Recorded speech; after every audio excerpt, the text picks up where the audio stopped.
ఓ పక్క గోల్డ్ రేట్లు పెరుగుతున్నాయి, మరో పక్క భూముల రేట్లు పెరుగుతున్నాయి, మనకు వచ్చే ఇన్కమ్ ఏం తక్కువ ఉంది. సో ఎటు ఇన్వెస్ట్ చేయాలి కూడా వాళ్ళకి అర్థం కాని పొజిషన్లో ఉంది. మనీ అయితే ఉంది ఇన్వెస్ట్ చేయడానికి, కానీ స్తోమత మించి పెట్టాలంటే పెట్టలేరు. ఒకప్పుడు ఎడపేడ పెట్టేశారు, అప్పుడు రేట్లు అందుబాటులో ఉన్నాయి కొద్దిగా. ఒకసారి ఏంటంటే హైగా ఒకసారి స్టెప్ లేసింది పైకి అట్లా, సో భయపడుతున్నారు ఇప్పుడు. అంటే వెస్ట్ జోన్ వచ్చేటప్పుడు వెస్ట్ జోన్ లో ప్రీమియం మార్కెట్ ఇది, దీంతో అన్నిటిని కంపేర్ చేయొద్దు. West is separate. మార్కెట్ ఇప్పుడు 7 స్టార్ హోటల్ లాంటి సార్ వెస్ట్ మార్కెట్ అనేది.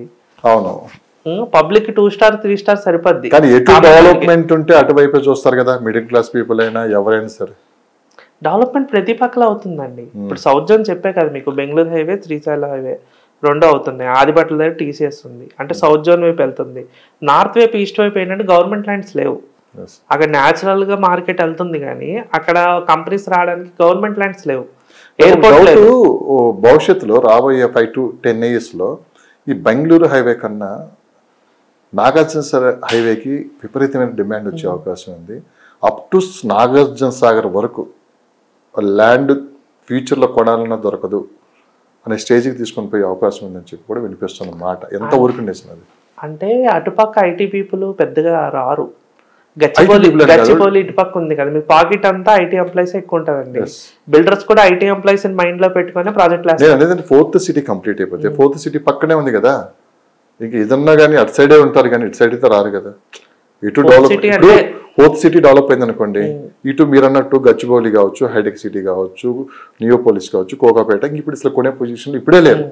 ఇంకా 10 years తర్వాత ఏం కొంటారు బేసిక్ ఎవరైనా సరే. అందుకని మ్యాక్సిమం ఏంటంటే అటువైపు మొగ్గు చూపే అవకాశం ఉంది. అటు పక్క విజయవాడ హైవే, నాగార్జున సాగర్ తర్వాత విజయవాడ హైవే. విజయవాడ హైవే వెళ్దామంటే నెక్స్ట్ అమరావతి, వెంటనే అక్కడ ఒక పెద్ద నగరం కూడా నిర్మాణం జరగబోతుంది. ఇవన్నీ దృష్టిలో పెట్టుకొని ఫ్యూచర్లో రాబోయే 5 to 10 years లోనే సాగర్ హైవేకి అంత డిమాండ్ రాబోతుందని చెప్పి వినిపిస్తున్నమాట.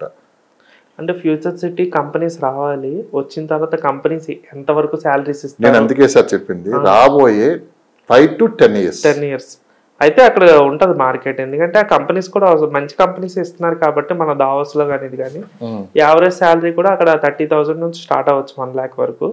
ఒక శాలరీ టికెట్ కనుక బాగుంది అనుకోండి, గ్యారంటీగా అక్కడ బిజినెస్ జరుగుతుంది. శాలరీస్ కనుక కొద్దిగా తక్కువ ఉన్నాయి అనుకోండి, ఆ ఏరియాలో రెంటల్ మార్కెట్ నడుస్తుంది కానీ ల్యాండ్ మార్కెట్ నడవదు. టూరిజం పరంగా కూడా డెవలప్మెంట్ చేయొచ్చు ఆ ప్రాంతాన్ని, ఆ సాగర్ హైవే అని చెప్పి కూడా బాగా వినిపిస్తుంది అన్నమాట. అంటే కంపెనీస్ వచ్చేటట్టు ఉంటుందండి. కంపెనీస్ అయితే రాబోతున్నాయి అక్కడైతే, వాస్తవం అదైతే. ఇప్పుడు ఫ్యూచర్ సిటీ కానీ చాలా కంపెనీస్ రాబోతున్నాయి. కంపెనీస్ వచ్చిన తర్వాత అక్కడ ఎంప్లాయ్మెంట్ జరిగిన తర్వాత అక్కడ వచ్చే టికెట్ సైజ్ ఏంటి, శాలరీస్ ఏంటి, జనం శాలరీస్ కనుక పెరిగాయి అనుకోండి, అక్కడ మార్కెట్ గ్యారంటీ పెరుగుతుంది.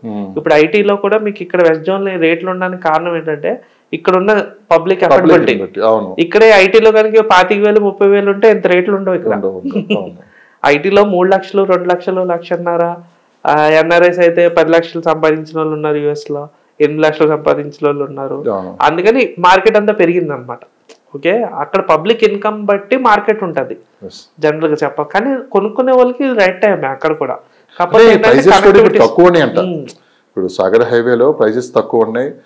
మీరు అంటారు కదా వెయిట్ చేసేదో అన్నట్టు, ROI చేసి చూసే వాళ్ళకి ఏంటంటే ఫ్యూచర్ మొత్తం ఒక 10 years తర్వాత ఏదన్నా మంచి అప్రిషియేషన్ రావాలంటే మనకి ఇది రైట్ ప్లేస్ అని చెప్పి కూడా ఇప్పుడు బాగా వినిపిస్తుంది అన్నమాట.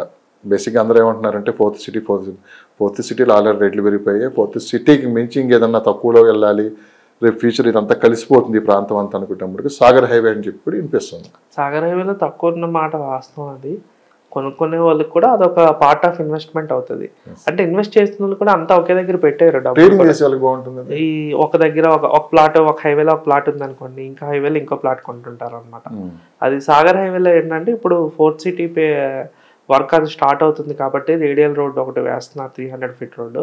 దాన్ని బేస్ చేసుకుని మార్కెట్ అయితే వస్తుంది అనమాట. కంపెనీస్ కూడా కొన్ని రాబోతున్నాయి కాబట్టి కంపెనీస్ కనుక మంచి స్టార్ట్ అయితే అక్కడ కూడా డిమాండ్ అనేది పెరుగుతుంది గ్యారంటీగా.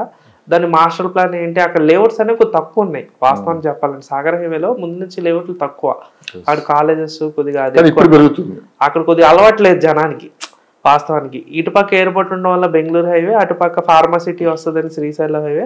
ముంబై హైవే అనేది అలాగో కామన్ అది, ఎందుకంటే రెగ్యులర్ హైవే ముంబై హైవే అనేది. ఈ ప్రీమియం మార్కెట్ వచ్చిందేమో శంకరపల్లి వైపు, అంటే మోకిలా శంకరపల్లి ఈ గోల్డెన్ ట్రయాంగిల్ అంతా విల్లా మార్కెట్ వచ్చింది. ఇప్పుడు 5,000 6,000 గజం కావాలంటే మాత్రం గ్యారంటీగా సాగర్ హైవే వైపు ఇన్వెస్ట్ చేసుకోవచ్చు. ఏదైనా రీసేల్స్ కనుక మంచిది దొరికితే లీగల్ కనుక కొనుక్కుంటే అక్కడ ఒకటి కూడా కొనుక్కొని పెట్టుకోవచ్చు. ఇప్పుడు మార్కెట్ లో పెద్ద చర్చ అయితే నడుస్తుంది, ఒక వాదన కూడా, సిటీలో హై రేస్ కల్చర్ బాగా పెరిగిపోతుందని చెప్పి కొంతమంది అంటే, లేదు ఆ కల్చర్ని ఎవరు ఇష్టపడలేదని చెప్పి మరి కొంతమంది అంటున్నారు. ఇండిపెండెంట్ హౌస్కే ఇష్టపడుతున్నారు, కాస్త ఆ కల్చర్ నుంచి బయటపడుతున్నారు ఇప్పుడిప్పుడే అని చెప్పి 2 వాదనలు అయితే నడుస్తున్నాయి. సో మీరేమంటారు ఒక ఎక్స్పర్ట్గా?